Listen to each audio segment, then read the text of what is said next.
So dear respected Tay, dear noble community, welcome to our workshop for the Wake Up Retreat. This workshop is cultivating inclusiveness and belonging in the midst of challenge. And we'll be together for the next hour and a half. Before we begin, I'd like to introduce myself and Bhante Sumano, who will be co-facilitating this workshop. You already know me from the retreat, so I'd like to warmly welcome Bhante Sumano. Bhante is actually a wake-upper who's been part of the wake-up community since 2017. He first came to the wake-up community through a retreat at Blue Cliff Monastery, where he met up with fellow wake-uppers and quickly became involved. So he's been a part of Wake Up New York. He joined and became a regular supporter as a regular facilitator. And later on, he joined the Wake Up New York's CTC, the Caretaking Council. So he's had an inside look of how community, a particular Wake Up community works. And from that lens, he has a lot to offer, to share from the perspective of inclusiveness and belonging. Bhante identifies as Jamaican and queer, and he's brought that lens to bear on bringing that sphere of inclusiveness to a wider range of practitioners. So to begin, I'd like to invite everyone to enjoy 3 sounds of the bell.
So thank you everyone for joining us for this workshop.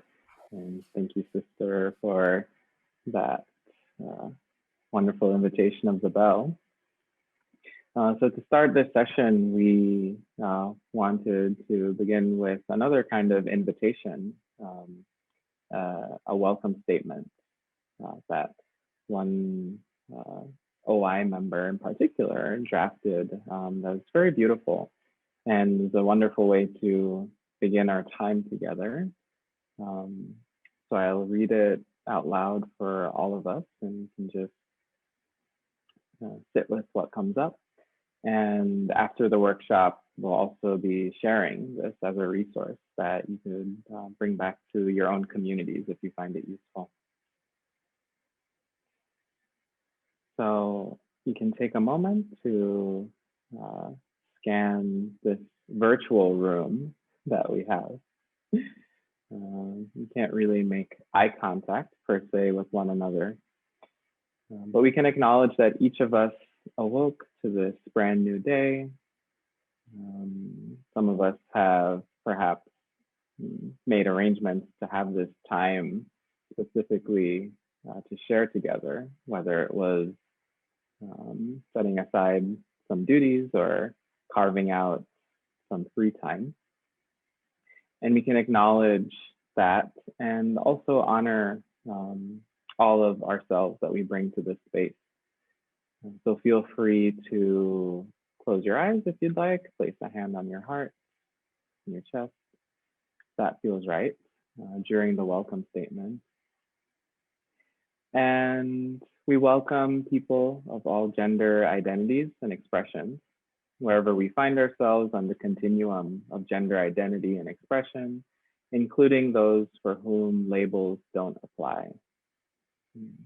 To all of those people, we say welcome.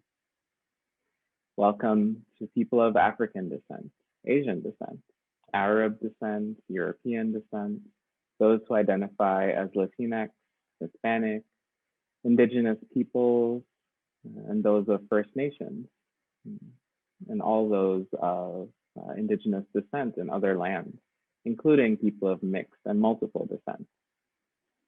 We say welcome. All the languages spoken here, French, Vietnamese, Spanish, Thai, Chinese, German, Arabic, Croatian, Cambodian, Lebanese, American Sign Language, or any other language not named here, we say welcome. All countries represented here, Canada, Mexico, France, Germany, Cambodia, Vietnam, China, the US, and any other places represented but not named, we say welcome. Bodies of all ages and with all abilities and challenges and the ways each of us experience our own bodies, those living with any chronic medical condition, visible or invisible, including those with visual and hearing impairments, as well as any other unnamed medical ailment. We say welcome. All of our emotions, joy, fear, grief, contentment, disappointment, surprise, and all else that flows through you, before and now, we say welcome. Our families, genetic and otherwise, those dear to us who have passed on, our ancestors and the future ones to come, and those who support us to be here, we say welcome. Those of us who feel broken, lost, or struggling, those who suffer from self-doubt and self-judgment, those who identify as survivors, we say welcome. People who identify as activists and those who don't, of all different beliefs, spiritual traditions, and paths that we bring, the mystics, believers, and seekers, we say welcome. Our dear teacher, Tay, and all our teachers and elders, some of those here in this room, in our lives, and those who have passed on, we say welcome. All beings that inhabit this earth, human or otherwise, two-legged, four-legged, winged and finned, those that walk, fly, and crawl, above the ground and below, in air and water, those we see and those we don't, we say welcome. All other identities, characteristics, and qualities that we bring to this space, let none be omitted. To that we say welcome. And wherever we are, we can welcome the ancestors who lived on this land, in this part of the United States, where I am, New York, New Jersey area, the Lenni Lenape and the Munsee, and all others who may have lived here before the Europeans arrived. To them, we acknowledge their presence and invite their spirits to this space. To all, we say welcome.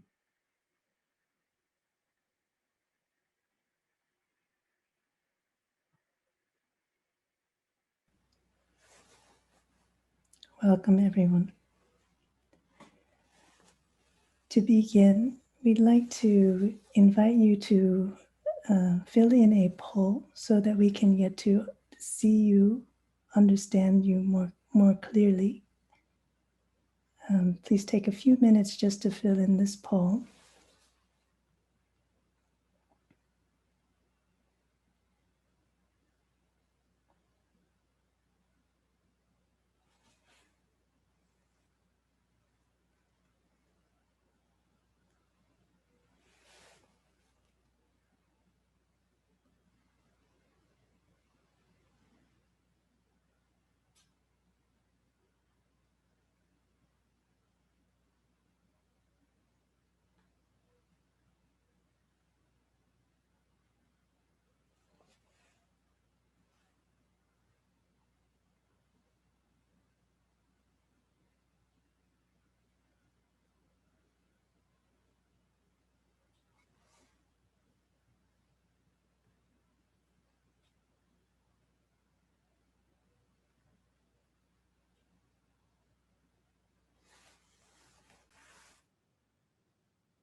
So thank you for filling out the poll. We'd like to share the results just so that we have an understanding of why we're showing up at this workshop.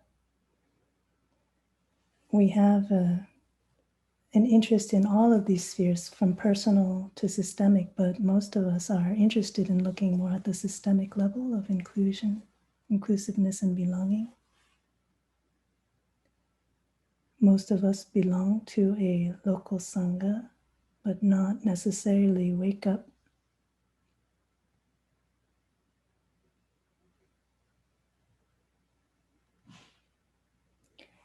And it's pretty much split in why we've come to this space. Some of our sanghas are already quite active.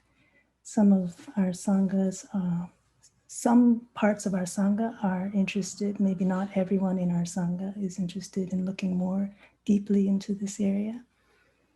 Some have encountered difficulties, and maybe that has been the motivation to begin looking at what better way to be as a sangha. And for about 30%, you are kind of at the forefront because your sangha isn't really looking in this area, but you, on behalf of your sangha, are here to look at these areas. So thank you.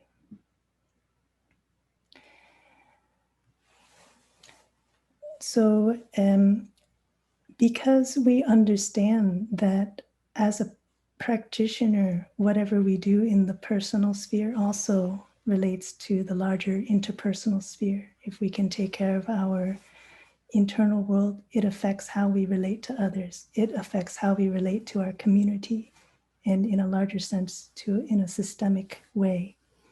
This is the lens that we're bringing into this topic of inclusiveness and belonging. Wake Up Earth is concerned about all of these areas of our participation, from the global down to the personal. We know that a healthy earth is made up of a healthy combination of communities that are diverse, communities that are inclusive, that are organic in nature, and that have a balance in who is showing up, who is supporting the larger sphere. So with that in mind, the foundation for our workshop is, first of all, to look at how we take care of our inner seeds in order to foster a sense of belonging, first of all, in ourselves, a sense of inclusiveness, a sense of equanimity, a sense of resilience, first of all, in ourselves, so that we can be that support in growing community in the larger spheres. So I'm going to hand that off to Bhante. Thank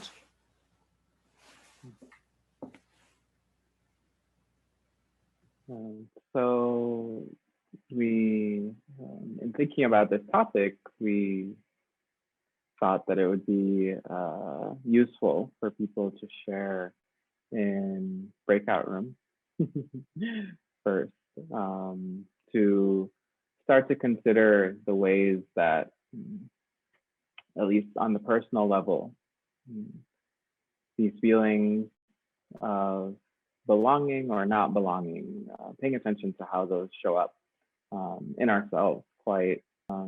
So we're going to split people into triads, groups of 3, to consider 2 questions really. One is, how does it feel to not belong? And how does it feel to belong? And allowing each person about 1 minute to simply share how it feels in the body, in the mind, when we're in a space, in an environment where something feels perhaps a little off, but also when something feels quite right. So paying attention to these different ways that belonging and not belonging show up for ourselves. Thank you, Bhante. So break out into triads now. And the format is we're just going to share from our sensations and our feelings, not intellectually, but just what does it feel like to not belong? And just going in a circle of triads, and then we'll switch to the next question.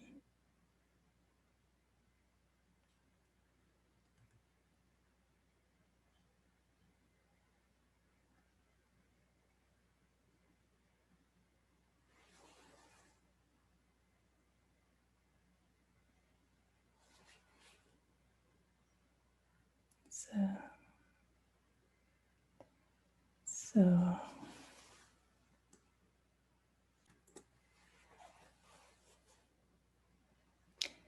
welcome back, everyone.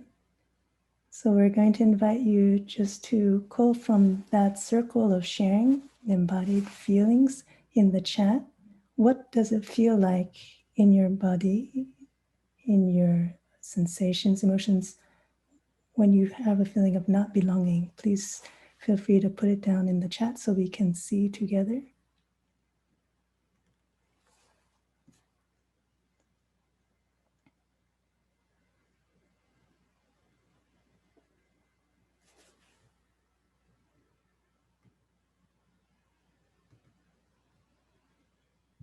I see. Sister, it's not open for everybody. How exclusive of us, huh? Okay, let me fix that. Allow participants to, How do we do that, Jim? I think I've gotten it. Okay. Let's see. Is it working now? Okay. Is everyone okay? Thank you, Justdeep. If you wouldn't mind typing what you shared again to the group.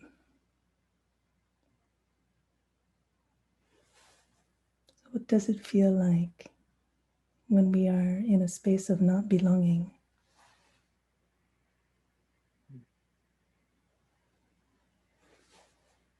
So there's two mentions of tension in the body.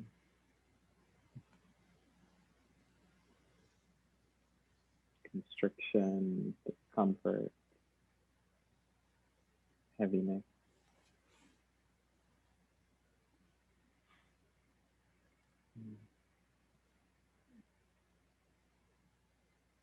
Feeling not relaxed, uncomfortable.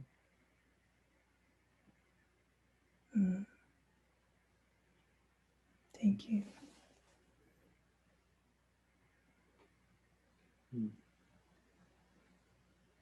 Fear. Thank you. Yes. So we can see very clearly that there is a toll. There is a real physical manifestation of not belonging. And we've all felt that, right? So now we're going to invite you to again go back into the rooms. But this time the question is, what does it feel like in the body when we do touch a sense of belonging? And we'll just go around, keep going around in circle, whatever comes to your heart, mind.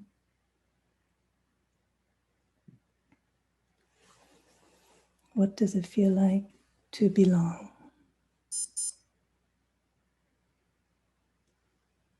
In a sangha, in our family, in a community. We were discussing a bit beforehand while we were considering what to bring to the conversation, and cultivating equanimity came up as perhaps one of those first areas to touch on. And what we were mostly considering was how to establish this baseline of equanimity within ourselves, that stability of heart, that strength of mind that can show up to a space even before we know exactly what that space is about, even before we know exactly the dynamics that are at play, or whether this is a space of safety or refuge for us. Being able to cultivate that ability to at least show up or try to show up without being shaken too much by what's going on around us. And one of the first steps to that, and I recognize actually that even for myself, that's a very high bar to reach if we think of it in terms of complete strength, complete indestructibility, so to speak. But instead, looking at it as a progress or a path of progress. And for me, the first thing that came to mind was actually this sort of check-in, just like we discussed in the breakout rooms, checking in with ourselves and seeing how is it that we feel in any given moment. And it can even be a check-in that we do before we show up to a space. A check-in not necessarily of our feelings or the sensations in the body, but even considering what are the intentions or the expectations or the needs that we're bringing to a group or to a space. So in the context of, say, a wake-up Sangha, checking in with myself beforehand was very important. Thinking, okay, well, this is a new space for me, as it was at the time. And what is it that I'm seeking, perhaps, from this space? Am I seeking friendship, belonging, comfort, camaraderie, what have you? And by having that simple check-in, it was almost, it prepared me, you could say, for perhaps a pleasant surprise, but also maybe even prepared me for disappointment if I didn't find exactly what I was looking for in this space. But having this sort of self-check-in I found was useful, because then when feelings arise, whether it's a feeling of warmth, if there's belonging, or a feeling of tension, if there's not belonging, there was a context for seeing why that was taking place. So it took the confusion out of it.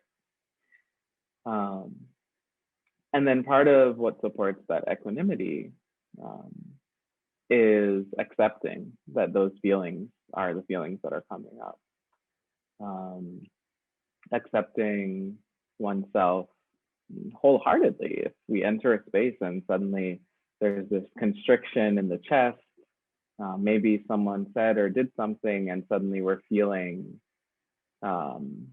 vulnerable, feeling hot, like some people mentioned, accepting that that's actually our experience in the moment. And that's okay to feel whatever discomfort is coming up, that it's okay to feel that something's a little off in the environment. I know that for myself, there was often perhaps this tendency to ignore or push away whatever feelings were coming up. This sort of shrinking back from what were very real sensations in the body that they were telling me something, but I didn't want to listen to them at the time. And my mind definitely had this uncanny ability to invalidate whatever it is I was feeling, to explain it away, or to even silence it in the midst of whatever was going on. But giving myself permission to feel whatever it is I was feeling, and permission to acknowledge and notice that there was something happening, was actually something that gave me strength, paradoxically or ironically, because then it didn't have to be about hiding what I was feeling. It didn't have to be about running away from what I was feeling. It didn't have to be about ignoring what was very much authentically showing up or occurring for me. But instead, it was facing what was going on, and in that facing, in that turning towards rather than turning away from, there was some courage, some newfound courage, where it's like, yeah, this feeling that's here is uncomfortable perhaps, it's scary, but at least I can look at it. And then being able to look at it, being able to see that there was, even if I didn't have the answer just yet, there was something that I could do something about it, just from the act of shining a light on it, just from the act of seeing that there was something there. And that is what then starts to build up the strength of heart that doesn't prevent the outside circumstances from happening per se, and doesn't prevent one from feeling fear, feeling discomfort, feeling tension, but rather instead allows one to look at the fear, the discomfort, the tension that arises, and in that finding a strength to confront or approach whatever is coming up. So I invite Sister Truvao to share some reflections on that as well, since we discussed it as sort of a pair earlier on. Thank you, brother. So what we're looking at really is this dynamic between what we are looking for, what we're expecting and hoping from our environment, and what it is that we are pulling from within as a strength, a refuge. Because it's a dynamic, the stronger our capacity to have equanimity and resilience, it plays into what we are looking for or what we can offer in support of our environment. So now we'd like to invite you to break into dyads and ask you to explore this question. How are we hoping or expecting our environment to support us in our practice? Now, this is not a matter of right or wrong, but just what's coming up for us when we step into that space, as Bhante shared. And how does this affect our sense of equanimity and belonging? So each person will have about 4.5 minutes to share, and then please switch to the other person. Okay. Bhante, can you help me with the breakout room?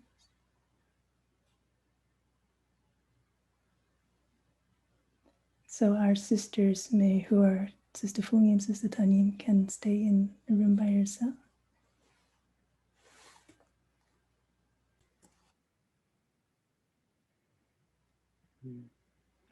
So good to see everyone smiling. Hopefully that was an indication of a good sharing. So maybe if someone wanted to share briefly a little bit of what they spoke about during the breakout room, you can just raise a hand. Take maybe a minute or so to share some thoughts if you have any.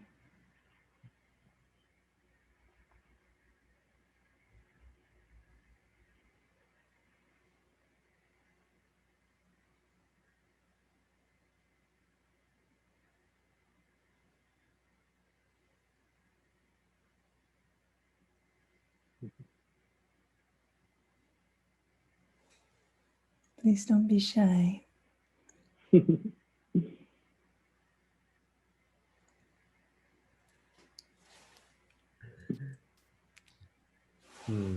First of all, I want to say that there's tears in my heart. I really appreciate this question and this space. It's really nourishing to have these conversations in this space. And what I heard from others was that we can have expectations, and awareness of our expectations of spaces is something important, and how to make every space a home. How can bring that, and that just made me make my heart soften, because sometimes I feel compelled to speak up and like be I don't know, express my frustration, but rather how can I call in rather than call out. That was kind of how I heard it. Or how can I make any space my home? Thank you. Maybe if one more person would like to share, feel free.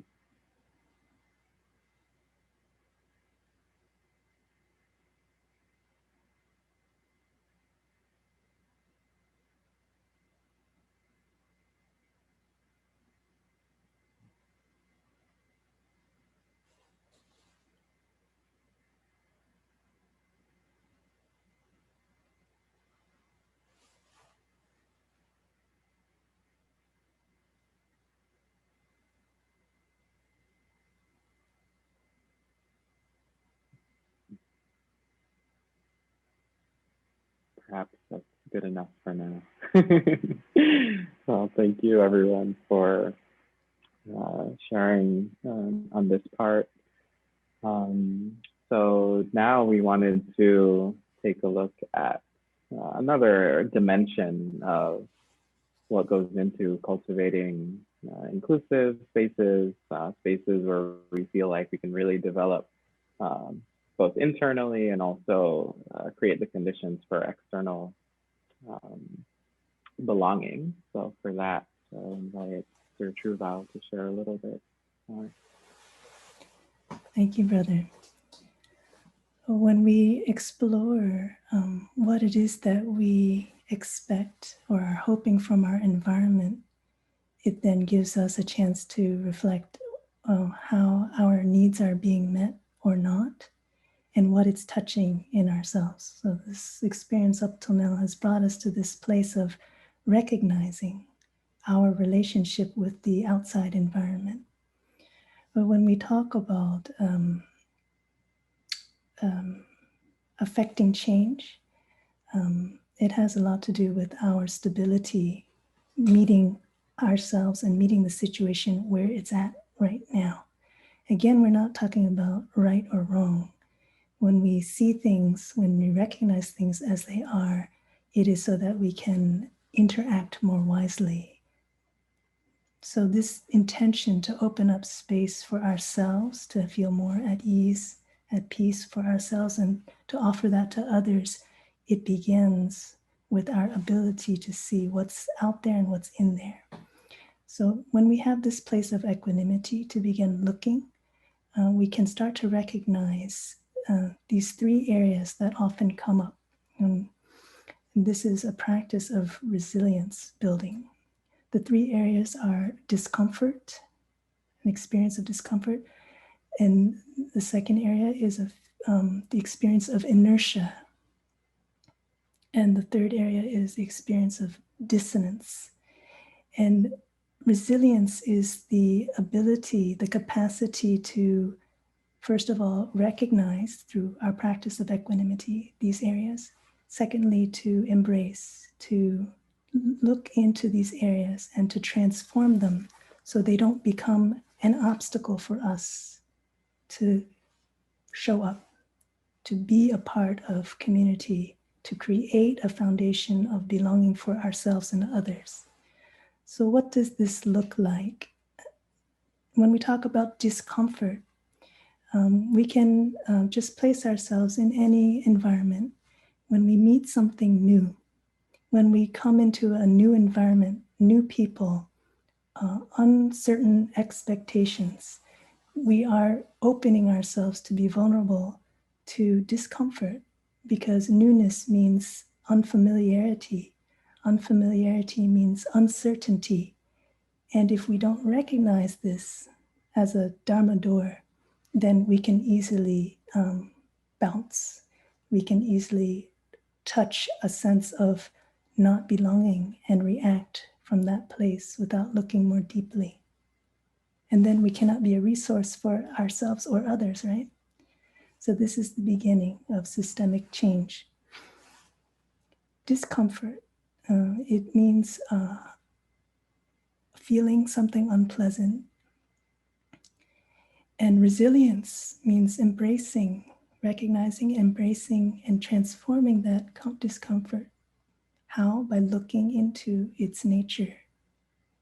Our teacher often uses the image of a snake versus a rope to highlight this point. Sometimes snakes are really snakes, but maybe they're not a boa constrictor. They're more like a baby garden snake. So it helps us to stop and begin to look at the discomfort instead of being pushed away, excluding ourselves by allowing ourselves to be pushed away. Inertia, this is also an area that is quite uncomfortable. So we're highlighting this in particular. When we come into a space, it's similar to what Ivan, am I saying your name correctly? Ivan, yeah. Ivan was sharing, and Albert was sharing, of creating a home, a space where we can feel at home, instead of maybe trying to change things right away. We come in with certain hopes and expectations of our Sangha or our family or our friends, our community, and we see that there's an inertia, a kind of a stuckness, a way of doing things that has been like that forever, it seems. And it also pushes us away. So this is another point of reflection.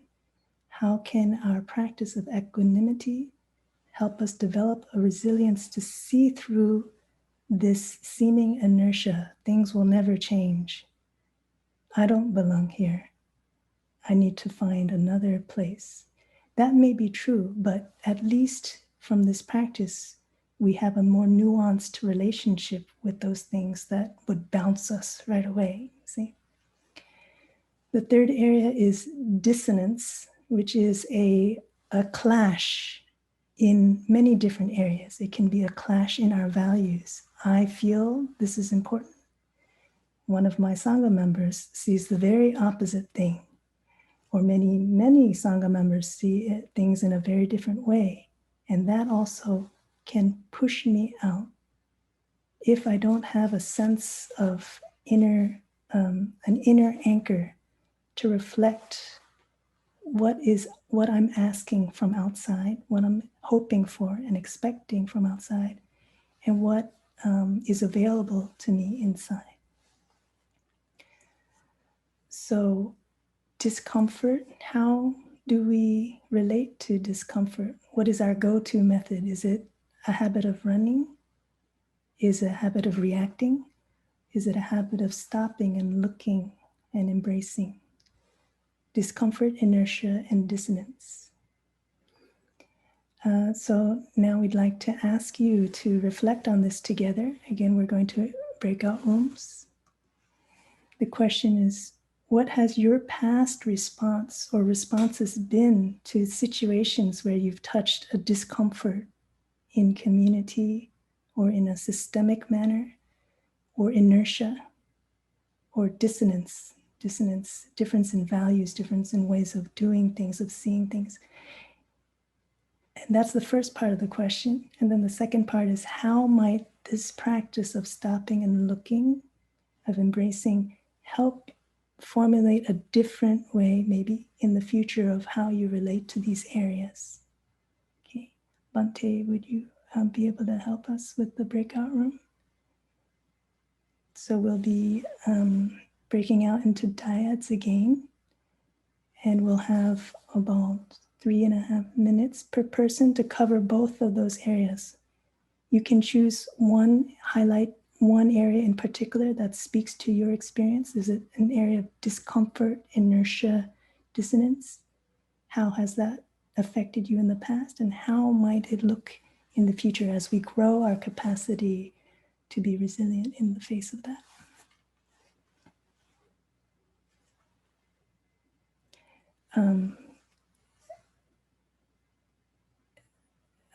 My apologies, Bhante, would you like to add any reflections to this particular area before we break out?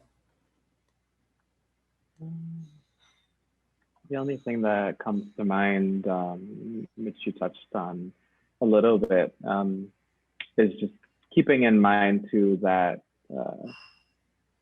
how the relationship between resilience and our the reality, perhaps, of our situation is dynamic. So to recognize what our capacities are, our personal capacities, as well as our limitations are within spaces, so that we can recognize when sometimes we have the strength to take on a boa constrictor.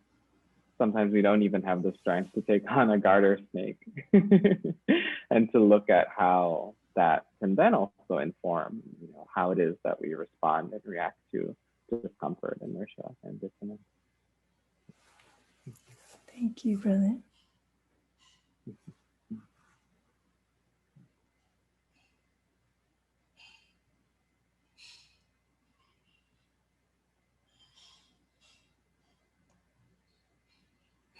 So we'll be breaking out into our Dharma sharing groups again, our breakout rooms.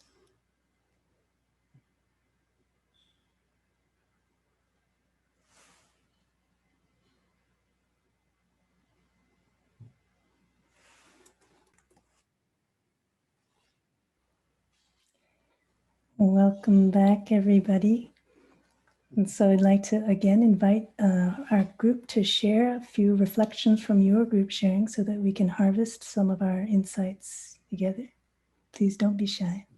So the question is maybe some past experience of discomfort, inertia, dissonance, and how you've related to that experience in the past versus the present.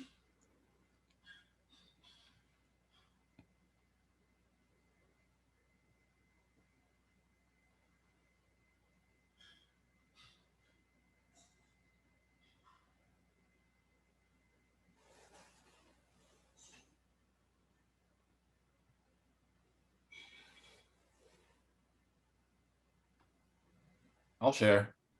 My name is Justin. Thanks for letting me share.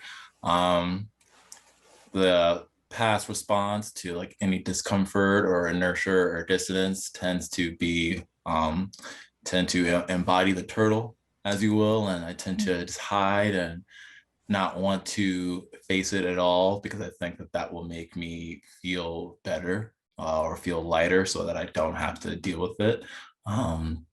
But a great practice that I learned in my group is that if I ever do feel that way, something I can do to make myself feel better is remind myself, touch a part of my body or even hug myself and tell myself that I'm here for me and that everything is going to be okay. Thank you, Justin. Yeah. I hear in your sharing an awareness of both your reaction and also what opportunities there are to conscientiously choose. And I'm also reminded of Sister Nghem's Dhamma talk about the hand-holding, self-hand-holding. Thank you. Anyone else like to share? Albert?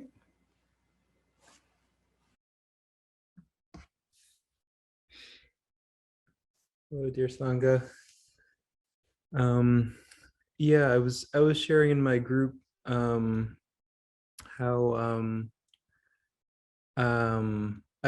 I've suffered with seeing kind of some of the inertia we talked about like kind of in the Plum Village community in talking about issues of BIPOC, LGBTQIA, and different marginalized groups, and it was really amazing to me. Clocks dinging.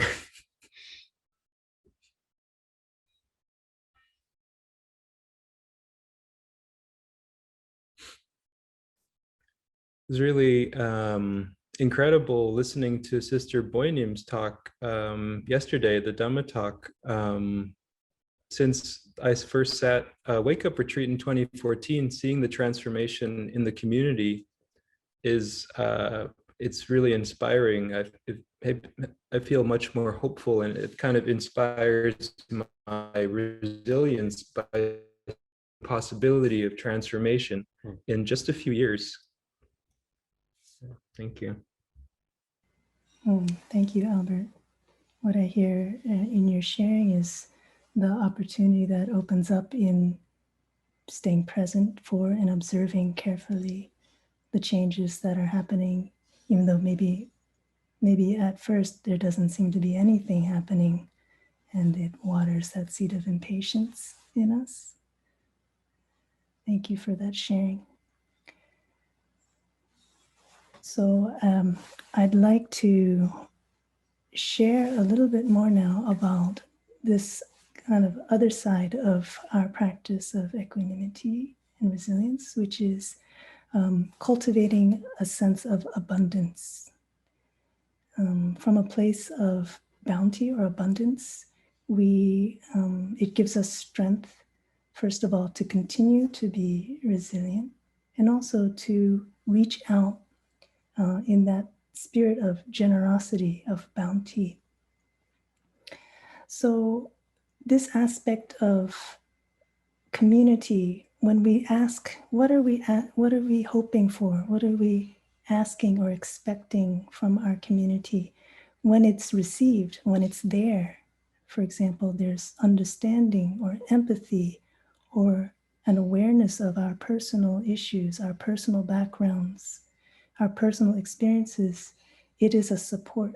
So that's one of the first things that we always bring our practice back to, awareness of the positive conditions that are there, embedded in the mud amongst the other issues of misunderstanding or lack of awareness.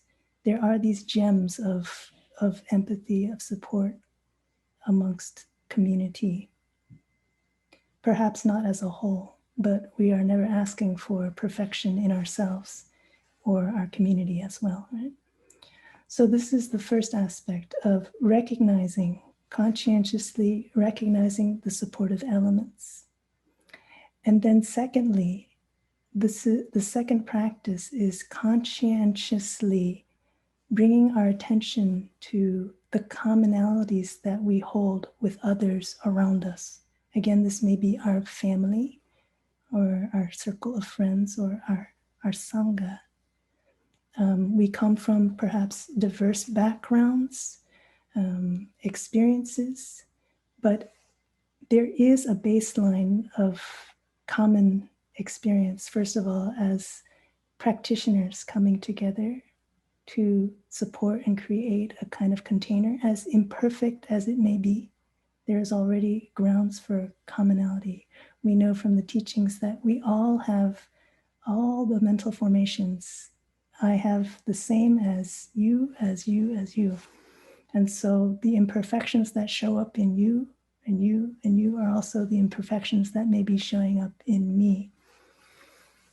So we are invited to bring this to the forefront, to grow our sense of abundance. Because when we see what is in common between us and others, it starts to build bridges.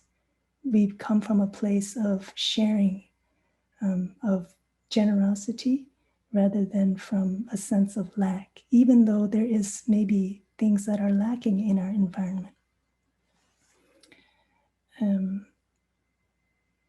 So those two aspects, observing what do we have, beginning to ask, what do I have in common with that person that normally I feel very disconnected from, that normally makes me feel uncomfortable, that there's a big dissonance in our way of seeing the world, of taking care of Sangha business, for example. And then secondly, what is the support that's already there? Bhante, would you like to add anything? Yes. What had also come to mind is going back to the theme or the reflection on building, say, equanimity within ourselves, is then how that equanimity, that strength can support us in that act of observing commonalities, but then also intentionally trying to create those with the people around us. So even, that difficult person or those difficult people that we encounter, making an effort to be with the discomfort to some extent, and extend an olive branch, so to speak. So I heard people mention, practicing with calling in rather than calling out, and looking at a dimension of that act of calling in as manifesting perhaps as even intentionally creating moments that can be shared together, whether it's going for a walk as the concrete example, or doing an activity as a sangha together, that create sort of these openings where it's not always or so much about the differences or the disagreements. But in these cases, where there is agreement, where there is shared experiences, and finding that those kind of moments make it easier to recognize, like Sister was saying, how the difficulties that sometimes arise are shared. So sometimes there's this sense that the other person is the problem, perhaps, but also what I found even in my experience in getting to a point where I can talk to other people about these things, how they bring up how things within myself or in the situation that I was manifesting created some distance or difficulty for them. And it's like, oh, I was also part of this equation, funnily enough.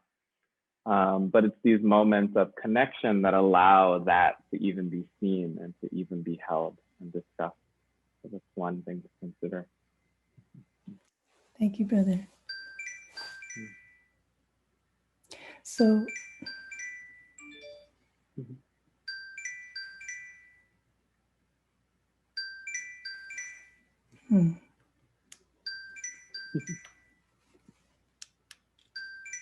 goodness. My apologies, technology. So when we show up, we create conditions to have common experiences. It's a way of empowering ourselves, of putting into the mix, the pot, part of ourselves, and creating conditions for others to belong to our space, as well as creating conditions for us to belong to the present conditions. So as we're setting up for the breakout, I'd like to ask you to consider this area for discussion, to identify the common points that you may have with others in your circle or your community. Conscientiously look, even if it's a little difficult to see, and name them. And then to reflect, other than yourself, in your showing up for these circles, who else are you showing up for? What experiences do we have in creating common experiences with one another?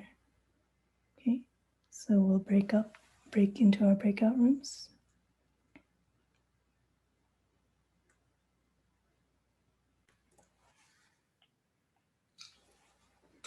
Okay. Well, welcome back, everyone. And wondering if perhaps one person would like to share any of the reflections that you had during your breakout room. If you feel motivated, feel free to jump right in.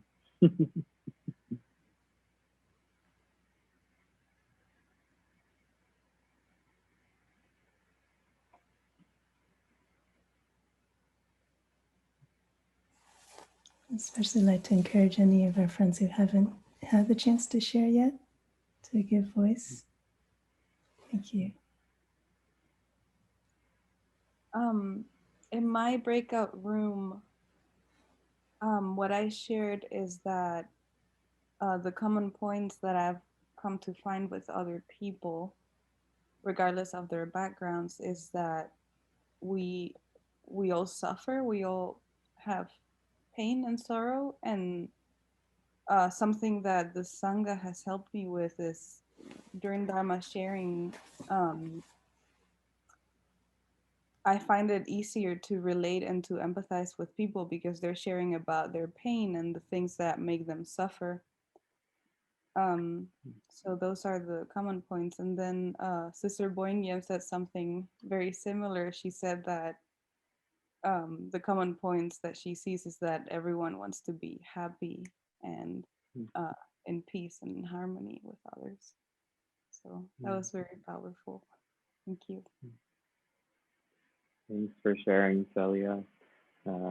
Yeah, what I'm hearing is that being able to recognize that we're not the only ones who have difficulties allows something to open in the heart where we can then be with another person or other people to then create those connections that lead to abundance in the Sangha, or this feeling that there's hope, like was shared earlier. So thank you.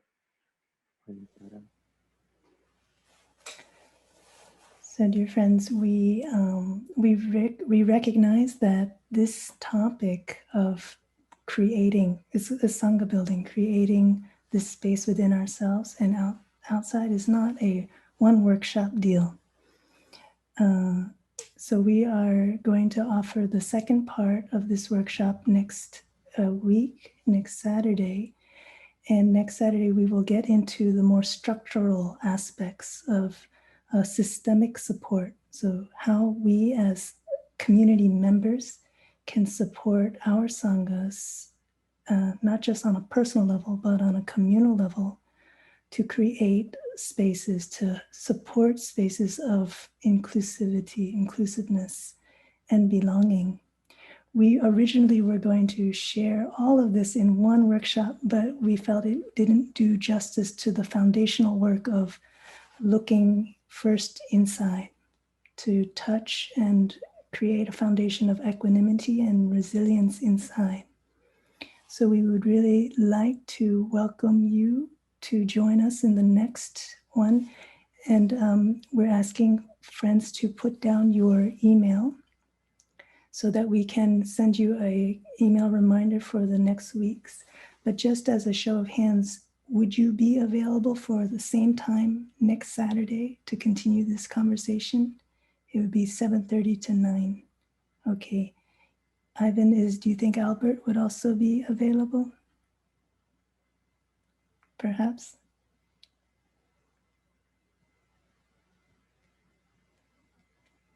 Maybe. Okay. So if everyone has already set their email, we'll copy and we will send that email out to you. And again, our focus will be on more structural support, systemic support, looking at inclusiveness and belonging on a systemic level. Thank you so much for showing up. We will end now with a short sitting meditation so that we can allow all the things that we've touched this evening to come down deeply into our alaya, into our stored consciousness, knowing that we've created community already in this space, knowing that we've touched resilience and deepened our aspiration to hold this space for others, like us as well as unlike us. I'd like to invite my sister to invite the sound of the bell, and we'll sit for a few minutes before we hear two sounds to end. Thank you.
Thank you, dear Sangha.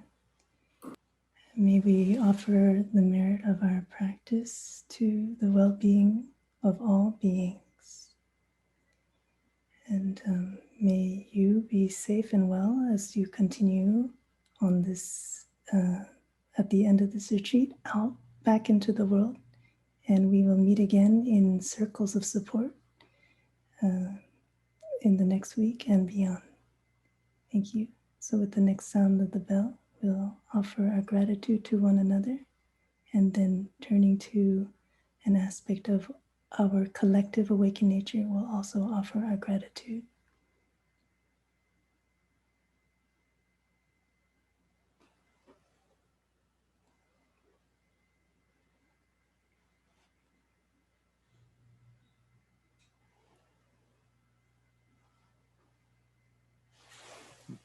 Thank you.